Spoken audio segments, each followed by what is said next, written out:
ಅವರು ಸ್ವರ್ಗಸ್ಥರಾಗಿದ್ದಾರೆ ಅಂತ ಗೊತ್ತಾದ ತಕ್ಷಣ ದಿಗ್ಭ್ರಮೆಯಾಗಿದೆ. ಅಂಥ ಒಬ್ಬ ಅತಿ ಶ್ರೇಷ್ಠ ಅರ್ಥ ತಜ್ಞರನ್ನು ಈ ದೇಶ ಕಳೆದುಕೊಂಡಿದೆ, ಈ ಜಗತ್ತು ಕಳ್ಕೊಂಡಿದೆ. ಜಗತ್ತಿನ ಅತಿ ಶ್ರೇಷ್ಠ ಅತಿ ಉನ್ನತ ಆರ್ಥಿಕ ತಜ್ಞರಲ್ಲಿ ಒಬ್ಬರಾದಂಥ ಮನಮೋಹನ್ ಸಿಂಗ್ ಅವರು ಇವತ್ತು ನಮ್ಮ ಮುಂದೆ ಇಲ್ಲ. ನಾನು ಅವರ ಜೊತೆಯಲ್ಲಿ ಕೆಲಸ ಮಾಡೋ ಅವಕಾಶ ನನಗೆ ಸಿಕ್ತು. 2004ರಿಂದ 2014ರವರೆಗೂ ರಸ್ತೆ, ರೈಲ್ವೆ, MSMEನಲ್ಲಿ ಕೆಲಸ ಮಾಡಿದೆ. ಆ ಸಂದರ್ಭದಲ್ಲಿ ನನಗೆ ಒಳ್ಳೆಯ ಮಾರ್ಗದರ್ಶನ ಕೊಟ್ಟರು, ಸೂಕ್ಷ್ಮವಾಗಿ ಹೇಳ್ತಾಯಿದ್ರು. ಯಾವತ್ತೂ ಆದೇಶ ಮಾಡ್ತಾ ಇಲ್ಲ, ಈ ಕೆಲಸ ಮಾಡ್ಬೋದೇನೋ ನೋಡಿ ಅಂತ ಹೇಳ್ತಿದ್ರು. ಸರಳ ಸಜ್ಜನಿಕೆ ಹೆಸರಾದಂಥವರು, ಪ್ರೀತಿ ವಾತ್ಸಲ್ಯದಿಂದ ನೋಡ್ತಿದ್ರು. ಮಂತ್ರಿಗಳನ್ನು ಬಹಳ ಪ್ರೀತಿ ವಾತ್ಸಲ್ಯದಿಂದ ನೋಡಿ ಮಾರ್ಗದರ್ಶನ ನೀಡ್ತಿದ್ರು. ಜೊತೆಗೆ ಆರ್ಥಿಕ ಪರಿಸ್ಥಿತಿ ಇವತ್ತು ರಾಷ್ಟ್ರದಲ್ಲಿ ಇಷ್ಟೊಂದು ಬಲಿಷ್ಠವಾಗಿ ಆಗಬೇಕಾಗಿದ್ದರೆ ಅವರೇ ಮೂಲ ಕಾರಣ. ಅವರು 91ರಲ್ಲಿ ಅರ್ಥ ಸಚಿವರಾದಾಗಿನಿಂದ ಪ್ರಧಾನಮಂತ್ರಿ ಆಗೋವರೆಗೂ, ಪ್ರಧಾನಮಂತ್ರಿ ಆದಾಗಿನಿಂದ ಕ್ರಾಂತಿಕಾರ ಬದಲಾವಣೆಗಳನ್ನು ತಂದರು.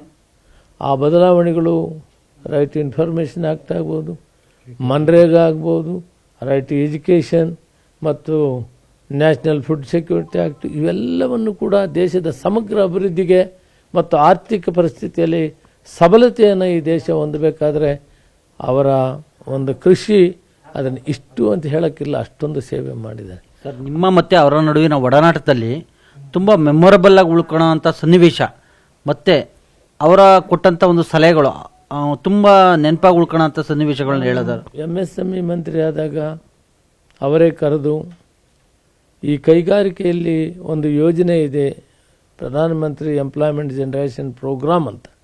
ಈ ಪ್ರೋಗ್ರಾಮ್ನಲ್ಲಿ ಸಬ್ಸಿಡಿ ಕೊಡ್ಲಿಕ್ಕೆ ಅವಕಾಶ ಇದೆ, ಉದ್ಯಮಿಗಳನ್ನು ತಯಾರು ಮಾಡೋಕ್ಕೆ ಅವಕಾಶ ಇದೆ.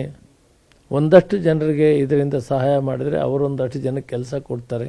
ಈ ಯೋಜನೆಯನ್ನು ನೋಡಿ ಕೆಲಸ ಮಾಡಿ ಅಂದು ನಾನು ಎಲ್ಲ ಅಧಿಕಾರಿಗಳನ್ನು ಕರೆದು ಒಂದು ಯೋಜನೆಯನ್ನು ರೂಪಿಸಿ 1 ಲಕ್ಷ ಉದ್ಯಮಗಳನ್ನು ತಯಾರು ಮಾಡೋದಕ್ಕೆ ಪ್ರಯತ್ನ ಮಾಡಿದೆ. ಅವರೆಲ್ಲರಿಗೂ ಬ್ಯಾಂಕ್ ಲೋನ್ ಕೊಡ್ತು. ಮಾನ್ಯ ಪ್ರಧಾನಮಂತ್ರಿಗಳು ಅದಕ್ಕೆ ಸಬ್ಸಿಡಿಯನ್ನು ಸಾಕಷ್ಟು ಕೊಟ್ಟರು. 5ರಿಂದ 25 ಲಕ್ಷ ಸಬ್ಸಿಡಿ. 1 ಲಕ್ಷ ಉದ್ಯಮಗಳನ್ನು ತಯಾರು ಮಾಡಿದೆ. ಆ ಒಬ್ಬೊಬ್ಬರು 8 ಜನಕ್ಕೆ ಕೆಲಸ ಕೊಡುವಂಥದ್ದು ಒಂದು ಪ್ರೋಗ್ರಾಮ್. ಅಂದರೆ 8 ಲಕ್ಷ ಕುಟುಂಬಗಳಿಗೆ ಒಂದು ಜೀವನದ ದಾರಿ ಮತ್ತು ಉದ್ಯಮ. ಅದರಲ್ಲಿ ಗುಡಿ ಕೈಗಾರಿಕೆ ಮತ್ತು ಗ್ರಾಮಾಂತರ ಕೈಗಾರಿಕೆಗೆ ಹೆಚ್ಚು ಒತ್ತನ್ನು ಕೊಡೋದ್ರ ಮುಖಾಂತರ ಗ್ರಾಮಾಂತರದ ವಸ್ತುಗಳನ್ನು, ಪದಾರ್ಥಗಳನ್ನು ಮಾರ್ಕೆಟಲ್ಲಿ ಮಾರಿ ಗ್ರಾಮ ಅಭಿವೃದ್ಧಿಗಳು ಕೂಡ ಆಗುವಂಥದ್ದೇ ಕಾಜಿ ವಿಲೇಜ್ ಇಂಡಸ್ಟ್ರೀಸ್ ಪ್ರೋಗ್ರಾಮ್. ಆ ಪ್ರೋಗ್ರಾಮನ್ನು ಮಾಡುವುದರ ಮುಖಾಂತರ ಇಂಥ ಸೌಭಾಗ್ಯ ನನಗೆ ಸಿಕ್ತು. ಅದನ್ನು ಮಾಡೋದಕ್ಕೆ ಪ್ರಶಂಸನೀಯ ಕೂಡ ಮಾಡಿದ್ರು. ಅವರು ಒಳ್ಳೆ ಕೆಲಸ ಮಾಡಿದ್ದಾರೆ. ಈ ರೀತಿ ಅಂಥ ಉತ್ತಮವಾದಂಥ ಕೆಲಸ ಮಾಡೋದಕ್ಕೆ ಶಕ್ತಿ ಅವರೇ ವೈಯಕ್ತಿಕ ಕರೆದು ಈ ಕೆಲಸ ಮಾಡಿ ಅಂಥೇಳಿ ನನಗೆ ಪ್ರೋತ್ಸಾಹ ಕೊಟ್ಟರು. ಈಗ ಕಾಂಗ್ರೆಸ್ನಲ್ಲಿ ಇಂದಿರಾ ಗಾಂಧಿನ ಹೊರತುಪಡಿಸಿದ್ರೆ ಮನಮೋಹನ್ ಸಿಂಗ್ ಅವರ ಆಡಳಿತ ತುಂಬ ಪ್ರಶಂಸನೀಯ. ಅಂಥವರ ಒಂದು ಆಡಳಿತದಲ್ಲಿ ನೀವು ಕೂಡ ಕೆಲಸ ಮಾಡಿದರೆ ಕೊನೆ ಕಾನ್ವರ್ಜೇಷನ್, ಕೊನೆ ಮಾತುಕತೆ ನಿಮಗೆ ಕೊಟ್ಟಂಥ ಒಂದು ಸಲಹೆ ಏನು ಹೇಳಿದ್ರು ಸರ್? ಅಲ್ಲ, ಈಗ ಅವರು ಅಪ್ಪಟ ಗಾಂಧಿವಾದಿ, ಸರಳ ಸಜ್ಜನಿಕೆ, ಶಾಂತಿ. ಸುಮಾರು 1 ವರ್ಷದ ಹಿಂದೆ ನಾನು ಅವರ ಆರೋಗ್ಯ ವಿಚಾರಣೆ ಮಾಡಲಿಕ್ಕೆ ಹೋದಾಗ ಭಾಳ ಸಿಂಪಲ್ಲಾಗಿ ಆರೋಗ್ಯ ಕಡಿಮೆ ಇತ್ತು, ಆದರೂ ಕೂಡ ಮಾತಾಡಿದೆ. How are you ಮುನಿಯಪ್ಪಾಜಿ, what are you doing ಅಂತ ಹೇಳಿದರು. ನಾನು ಈ ರೀತಿ ಭಾರತ ಸರ್ಕಾರದಲ್ಲಿ ನಿಮ್ಮ ಜೊತೆಯಲ್ಲಿದ್ದ ಆದಮೇಲೆ ನಾನು ಕರ್ನಾಟಕ ರಾಜ್ಯದಲ್ಲಿ ಮಂತ್ರಿ ಆಗಿದ್ದೀನಿ ಅಂತ ಹೇಳಿದಾಗ ಸಂತೋಷಪಟ್ಟರು. Do good work, God bless you, ಒಳ್ಳೆಯದಾಗಲಿ ಅನ್ನೋ ಮಾತನ್ನು ನನಗೆ ಹೇಳಿದರು. Thank you very much. Okay. So ಇದಿಷ್ಟು ಡಾಕ್ಟರ್ ಮನಮೋಹನ್ ಸಿಂಗ್ ಕ್ಯಾಬಿನೆಟ್ನಲ್ಲಿ ಕೆಲಸವನ್ನು ನಿರ್ವಹಿಸಿದಂಥ ಮಾಜಿ ಕೇಂದ್ರ ಸಚಿವ, ಹಾಲಿ ರಾಜ್ಯ ಆಹಾರ ನಾಗರಿಕ ಸರಬರಾಜು ಸಚಿವರಾದಂಥ KH ಮುನಿಯಪ್ಪನವರ ಸ್ಪಷ್ಟ ನುಡಿಗಳು. ಕ್ಯಾಮ್ರಾಮನ್ ನೂರ್ ಅಹಮದ್ ಜೊತೆ ಹೆಬ್ಬಾಕ ತಿಮ್ಮೇಗೌಡ, ನ್ಯೂಸ್ 18 ಕನ್ನಡ, ಬೆಳಗಾವಿ. ಕರ್ನಾಟಕಕ್ಕೂ ಕೂಡ ಬಹಳಷ್ಟು ಕೊಡುಗೆಯನ್ನು ಕೊಟ್ಟಂತಹ ಪ್ರಧಾನಿಯಾದಂತಹ ಇವರು ಕರ್ನಾಟಕದಲ್ಲಿ 2009ರಲ್ಲಿ ಅತಿವೃಷ್ಟಿಗೆ ಒಳಗಾಗಿತ್ತು ಕರ್ನಾಟಕ. 2009ರ ಸಂದರ್ಭದಲ್ಲಿ ವೈಮಾನಿಕ ಸಮೀಕ್ಷೆಗೆ ಖುದ್ದು ಪ್ರಧಾನಿ ಮನಮೋಹನ್ ಸಿಂಗ್ ಅವರೇ ಆ ಕಾಲದಲ್ಲಿ ಪ್ರಧಾನಮಂತ್ರಿ ಆಗಿದ್ದರು. 2009ರಲ್ಲಿ ಅವರು ಕರ್ನಾಟಕಕ್ಕೆ ಬಂದಿದ್ರು, ಕರ್ನಾಟಕದ ಸಂಕಷ್ಟಕ್ಕೆ ಸ್ಪಂದಿಸಿದ್ರು. ಪ್ರಮುಖವಾಗಿ ಒಬ್ಬ ಪ್ರಧಾನಿಯಾಗಿ ಕರ್ನಾಟಕದಲ್ಲಿ ಅತಿವೃಷ್ಟಿ ಆಗ್ತಾ ಇದೆ ಅಂತ ವಿಚಾರ ತಿಳಿದ ತಕ್ಷಣ ಅವರು ಕರ್ನಾಟಕ ಓಡೋಡಿ ಬರ್ತಾರೆ. ಸಮೀಕ್ಷೆ ನಡೆಯುತ್ತೆ. ಖುದ್ದು ಅವರೇ ನಿಂತು ಸಮೀಕ್ಷೆಯನ್ನು ನೋಡ್ತಾರೆ. 2 ದಿನಗಳ ಕಾಲ ರಾಜ್ಯದಲ್ಲೇ ಉಳಿದು ಸಮೀಕ್ಷೆಯನ್ನು ಮಾಡಿಸಿರ್ತಾರೆ. ತತ್ಕ್ಷಣಕ್ಕೆ ಏನೆಲ್ಲ ಪರಿಹಾರವನ್ನು ಕೊಡಬೇಕು, ಈ ಒಂದು ಅತಿವೃಷ್ಟಿಯಿಂದ ಯಾವ ರೀತಿ ನಾವು ಹೊರಗಡೆ ಬರಬೇಕು, ಕರ್ನಾಟಕವನ್ನು ಯಾವ ರೀತಿ ಕಾಪಾಡಬೇಕು ಅಂತ ಖುದ್ದು ಕರ್ನಾಟಕದಲ್ಲೇ 2 ದಿನ ಇದ್ದು ತಜ್ಞರ ಬಳಿ ಒಂದಷ್ಟು ಮಾಹಿತಿಯನ್ನ ಪಡೆದು ಒಂದಷ್ಟು ಪರಿಹಾರ ಹುಡುಕುವಂತಹ ಕೆಲಸವನ್ನ ಮಾಡಿದ್ರು ಡಾಕ್ಟರ್ ಮನಮೋಹನ್ ಸಿಂಗ್ ಅವರು. ಸದ್ಯಕ್ಕೆ ಬಾರದೂರಿಗೆ ಪ್ರಯಾಣವನ್ನ ಬೆಳೆಸಿದ್ದಾರೆ. ಎಲ್ಲಾ ನಾಯಕರು ಕೂಡ ದೆಹಲಿಯ ಏಮ್ಸ್ ಆಸ್ಪತ್ರೆ ಕಡೆ ಹೋಗ್ತಾ ಇರುವಂತದ್ದು. ನಾಳೆ ಇವರ ಅಂತಿಮ ದರ್ಶನಕ್ಕೆ ಎಲ್ಲ ವ್ಯವಸ್ಥೆಯನ್ನ ಮಾಡಲಾಗುತ್ತೆ. ಸತತ 2004ರಿಂದ 2014ರವರೆಗೆ ಪ್ರಧಾನಮಂತ್ರಿಯಾಗಿ ಕೆಲಸವನ್ನ ಮಾಡಿರುವಂಥದ್ದು. 2004 ಮೇ 22 ಇವರು ಮೊದಲ ಬಾರಿಗೆ ಪ್ರಧಾನಮಂತ್ರಿಯಾಗಿ ಅವರ ಹುದ್ದೆಯನ್ನ ಅಲಂಕರಿಸಿರುವಂಥದ್ದು UPA 1 ಇದ್ದಂತಹ ಸಂದರ್ಭದಲ್ಲಿ. ಅದಾದ ಮೇಲೆ ನಾನು ಈಗಾಗಲೇ ಹೇಳಿದ್ನಲ್ಲ, ಕರ್ನಾಟಕದಲ್ಲಿ ಅತಿವೃಷ್ಟಿ ಬಂತು ನೋಡಿ, ಅಂಥದ್ದೇ ಸಂದರ್ಭದಲ್ಲಿ ಅವರು ಮತ್ತೊಂದು ಚುನಾವಣೆ ಆಗುತ್ತೆ. 2009 ಮೇ 22ರಂದು 2ನೇ ಬಾರಿಗೆ ಅವರು ಪ್ರಧಾನಮಂತ್ರಿಯಾಗಿ ಆಯ್ಕೆಯಾಗಿರ್ತಾರೆ.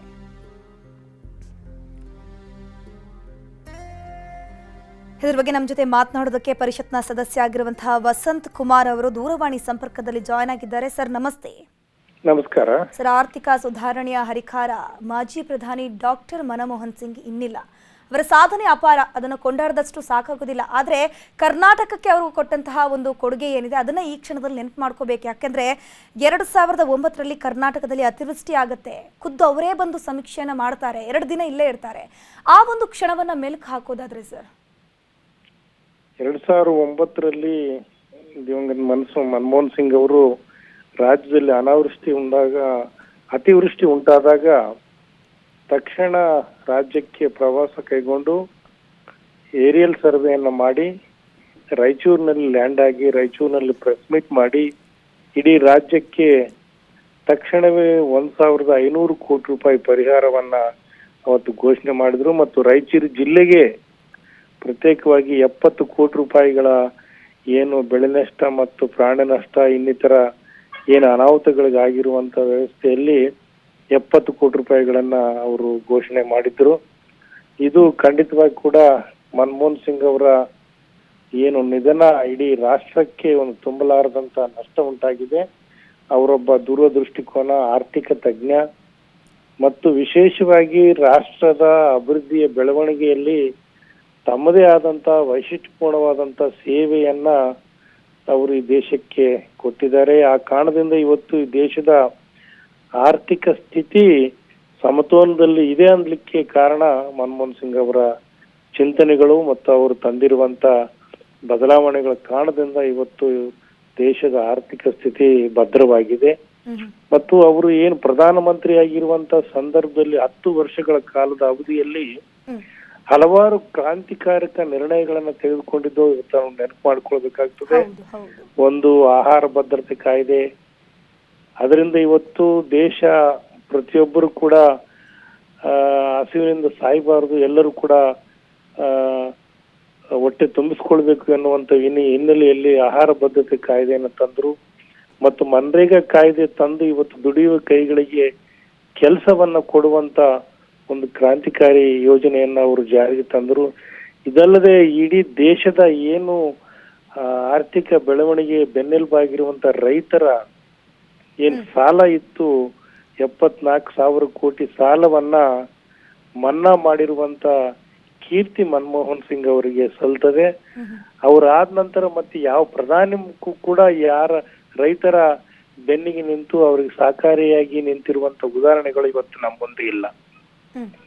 ಅದರ ಜೊತೆಗೆ ಇವತ್ತು ಭ್ರಷ್ಟಾಚಾರಕ್ಕೆ ಕಡಿವಾಣ ಹಾಕಬೇಕು, ಸರ್ಕಾರದಲ್ಲಿ ಪಾರದರ್ಶಕ ಜನರ ಮುಂದೆ ಇಡಬೇಕು ಎನ್ನುವಂತ ದೃಷ್ಟಿಯಿಂದ RTI ಕಾನೂನನ್ನು ಜಾರಿಗೆ ತಂದು ಇವತ್ತು ಸಾಮಾನ್ಯ ಕಾರ್ಯಕರ್ತ, ಸಾಮಾನ್ಯ ನಾಗರಿಕನು ಕೂಡ ಸರ್ಕಾರದ ಆಡಳಿತ ವ್ಯವಸ್ಥೆಯಲ್ಲಿ ಏನ್ ಆಗ್ತಾ ಇದೆ ಅನ್ನುವಂತ ಮಾಹಿತಿಯನ್ನ ಪಡ್ಲಿಕ್ಕೆ ಹಕ್ಕುದಾರನಾಗಿದ್ದಾನೆ ಅನ್ನುವಂತ ಹಿನ್ನೆಲೆಯಲ್ಲಿ ಇವತ್ತು RTI ಆಕ್ಟ್ ಅನ್ನು ತಂದಿದ್ದಾರೆ.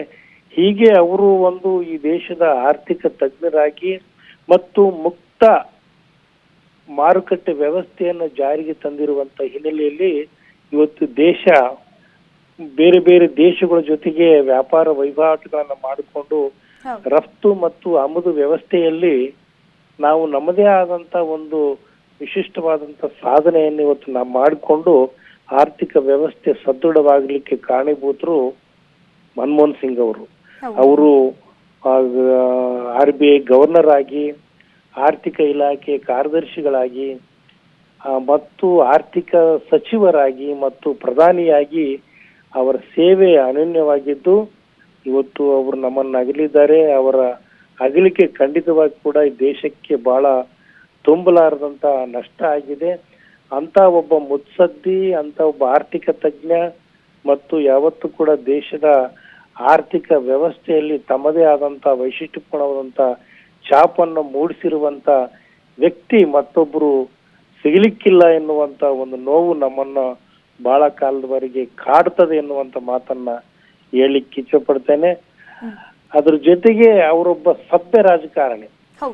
ಯಾವತ್ತೂ ಕೂಡ ಎಂದೂ ಕೂಡ ಎಲ್ಲೂ ಕೂಡ ರಾಜಕೀಯ ಇವತ್ತಿನ ಏನು ಕಲುಷಿತ ರಾಜಕೀಯ ವಾತಾವರಣದಲ್ಲಿ ಒಂದು ಕಿಂಚತ್ತು ಕೂಡ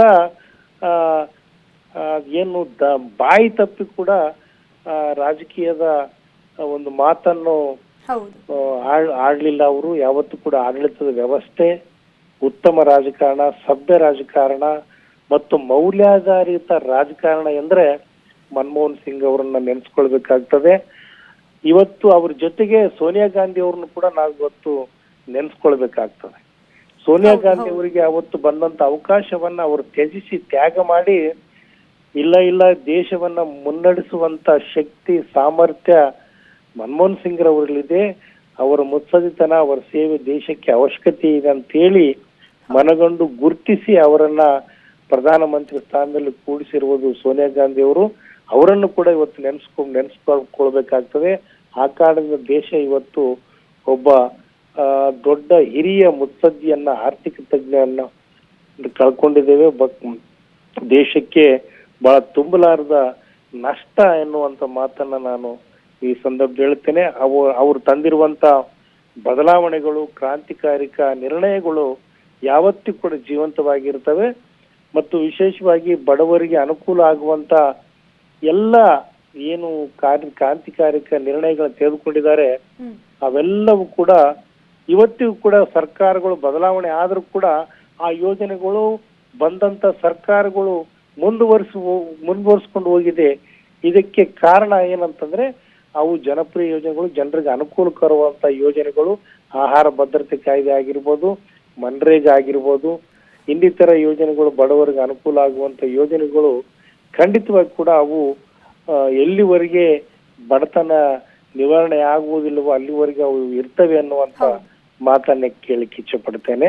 ಖಂಡಿತವಾಗಿ ಕೂಡ ದೇಶ ಒಬ್ಬ ಹಿರಿಯ ಮುತ್ಸದ್ದಿಯನ್ನ ಕಳ್ಕೊಂಡು ಇವತ್ತು ದುಃಖದಲ್ಲಿದೆ.